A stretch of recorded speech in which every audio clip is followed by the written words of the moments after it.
নজর রাখবো পরবর্তী সংবাদে।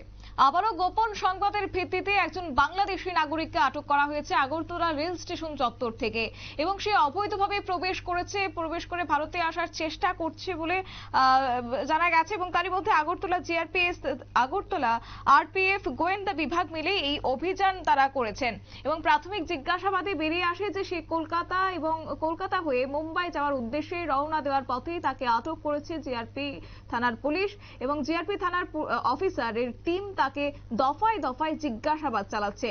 কি বলছেন, বিস্তারিত বিষয় কি রয়েছে শুনুন। স্টেশন ইউজ করে যে দূরপাল্লার ট্রেনগুলো আছে এগুলি দিয়ে বাইরে যাওয়া তারা প্ল্যান করছিল। তো আমরা সেই সময় আমরা সকাল থেকেই আমরা বিএসএফ, আগরতলা জিআরপি থানা, আরপিএফ এবং আমাদের যে আরো সিস্টার এজেন্সি আছে আমরা সবাই মিলে আমরা যে আগরতলা রেল স্টেশন যে এক্সিট এবং এন্ট্রি পয়েন্টগুলো আছে সবগুলিতে আমরা এক প্রকার নাকা পয়েন্টের মতো আমরা বসে যাই। তো আমরা গতকালকে সকালবেলা প্রায় 6টার দিকে আমরা 4জন বাংলাদেশি এবং 2জন যে বাংলাদেশি টাউট আমরা অ্যারেস্ট করেছি এবং রাত্রেবেলা আমরা একজনকে অ্যারেস্ট করেছি এবং দুই ধরনের কেস হয়েছে আমাদের আগরতলা জিআরপি থানাতে। এবং যাদেরকে সকালবেলা অ্যারেস্ট করেছে কালকে আমরা ওনাদেরকে মহামান্য আদালতে প্রেরণ করেছি এবং এর মধ্যে আমরা একজনকে রিমান্ডও পেয়েছি এবং যিনি গত রাত্রেবেলা অ্যারেস্ট হয়েছেন আজকে আমরা ওনাকে মহামান্য আদালতে প্রেরণ করব এবং ওনাকেও পুলিশ রিমান্ড চাবো।